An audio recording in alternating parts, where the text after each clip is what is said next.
Hey you guys, I want to talk to you about the death of Daunte Wright. A little about him. Daunte is a 20-year-old man who became a father while he was still a teenager. He had attended 3 different high schools, including Edison High School in Minneapolis, where he was voted class clown as a freshman. Jonathan Mason, who had worked as a youth development specialist and mentor at the school, had said Daunte was very sociable and a popular student who had many friends. He was very charismatic. He joked around. He was just one of those kids that everyone looked up to. Daunte played on a freshman and varsity basketball team. He wanted to be an NBA player, a fashion designer, and wanted to be a business owner. Now, how the shooting ended up happening was that an officer from the Brooklyn Center Police Department pulled Daunte over on Sunday, April 11th, roughly around 2 p.m. for a traffic violation related to expired registration tags. The officer then discovered that Daunte had a warrant out for his arrest. As the police tried to detain Daunte, he had stepped back into his car and there was a bit of a struggle with the officers. There was 3 officers altogether. One of the officers ended up pointing a handgun at him, shouting, "Taser, I will tase you." And then seconds later, she had said, "Taser, taser, taser." And that's when she ended up discharging her Glock 9mm handgun. After being shot, Daunte drove off. And while he drove away, the police officer yells, "Shit, I just shot him." She had thought she had her taser out instead of her actual handgun. The car traveled roughly around 475 feet and struck another vehicle. The police and the medical workers pronounced Daunte dead at the scene. The county medical examiner concluded that Daunte died from homicide of a gunshot wound to the chest. On April 12th, the officials identified the officer who shot Daunte Wright as Kim Potter, a 26-year veteran of the Brooklyn Police Department and was 48 years old. On April 13th, Kim and Gannon, who was the chief of police, submitted their resignations from Brooklyn Center Police Department, with Kim's resignation effective immediately. The Bureau of the Criminal Apprehension, which is the state agency that investigates police killings in Minnesota, said that Kim Porter had been arrested and taken into custody on Wednesday morning, April 14th, and she faces a charge of second-degree manslaughter. Kim was released on a $100,000 bond hours after she was arrested, and her next court appearance was set for May 17th. Daunte's mother, Katie, later questioned whether even justice would be enough. Daunte's aunt then said, "I can't accept this mistake. This doesn't even sound right. You know, this officer has been on the force for 26 plus years. I can't accept that." I want to know what you guys feel. Do you guys believe that this was an accident due to the officer's adrenaline,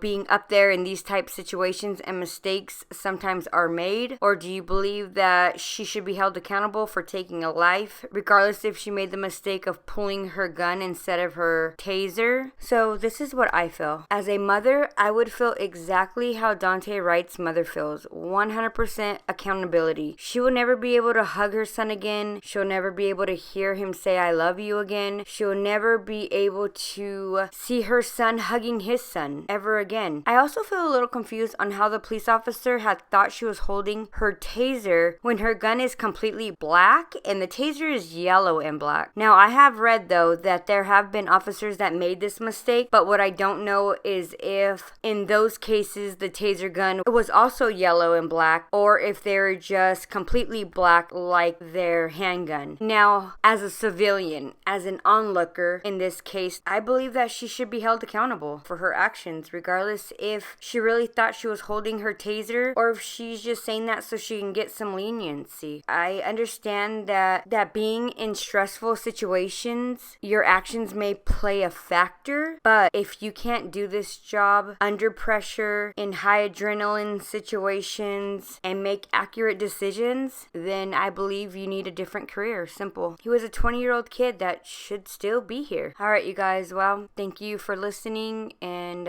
until next time, bye.